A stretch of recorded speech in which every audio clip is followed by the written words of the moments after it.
Welcome guys to my tutorial series game of the day.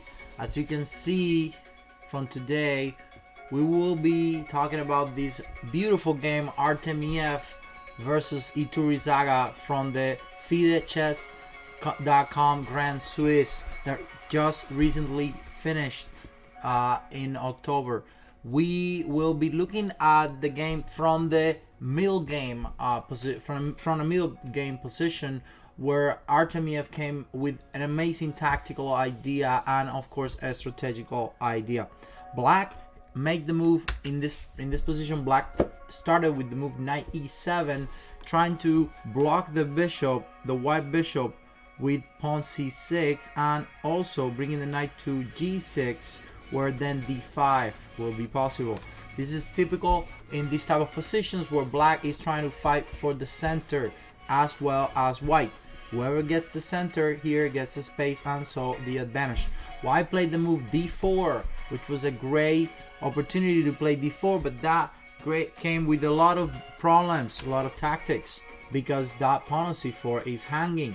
Now this is a brilliant move though, because taking the pawn on c4 doesn't really work for black. So black decided to take the pawn, but if you take the pawn on c4, the move pawn takes e5, bishop takes f1, pawn takes knight, and as you can see, black's pawn structure on the king side is completely destroyed. So black decided to take first, which was answered by the monster move knight takes d4, and now black is pretty much forced to take, because if you don't take, then I will take your bishop, or I simply keep a huge space advantage.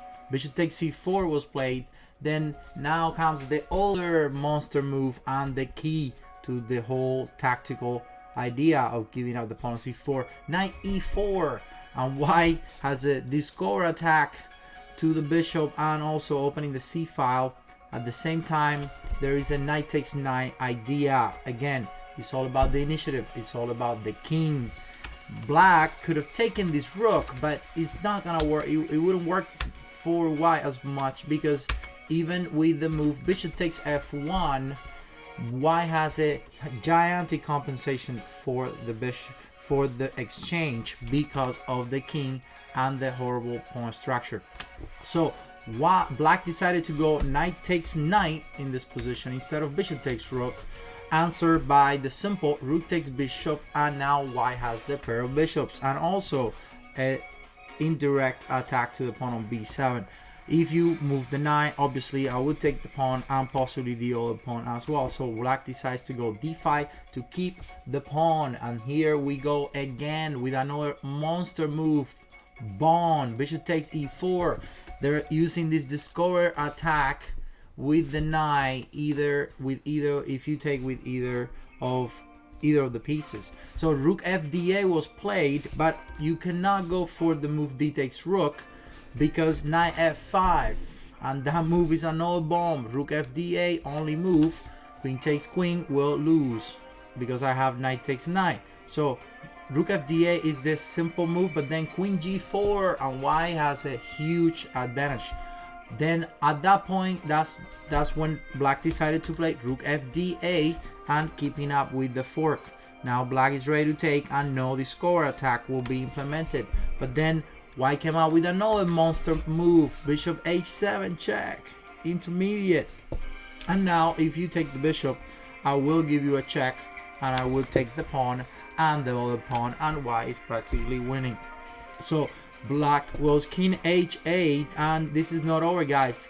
Bishop f5 with another insane move. Knight takes bishop doesn't work, as you will see, was the only move to take back the material. Knight takes bishop, knight takes knight, and as you can see, you cannot take the rook because bishop takes g7, king h7, queen h5, queen e6, bishop takes pawn, and when black tries to trade the queens to keep some advantage, white simply goes back to h3, protects the knight, and the discover attack, it is killing black.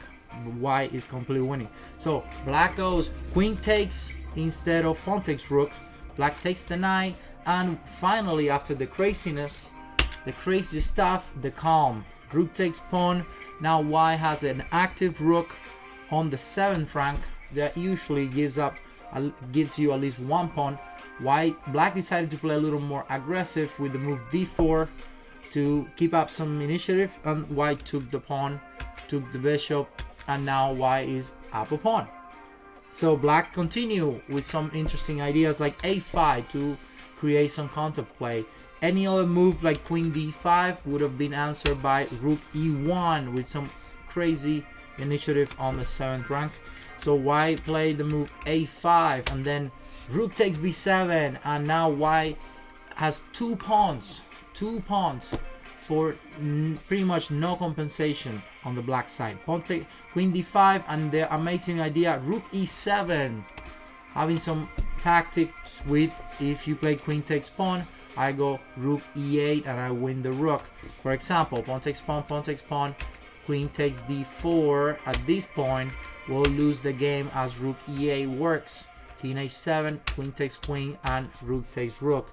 White gains an entire rook. So black cannot take on the pawn on d4. Black could have played the move queen c4, and that's what happened in the game. And then rook d1, protecting this baby, and I'm now going forward with that pawn. Black played the horrible move queen takes b4, and that basically ended the game. It would have been better to play king g8 to protect this pawn, d5, and then black can take this pawn, and now white have to suffer, but it would have been a big chance for black to make a draw. Black instead took the pawn. The game continued, rook takes pawn, and now white is up 2 pawn in a completely winning endgame. This will be the end, guys. Artemiev finished this game with a very nice technique, and he ended up winning the game very easily. I would suggest you can find the game and learn from this awesome technique. But I hope you guys enjoyed the game, and make sure you follow me on the different channels, YouTube or Twitch. If you have any comments, please leave it below, and I see you tomorrow. Thank you.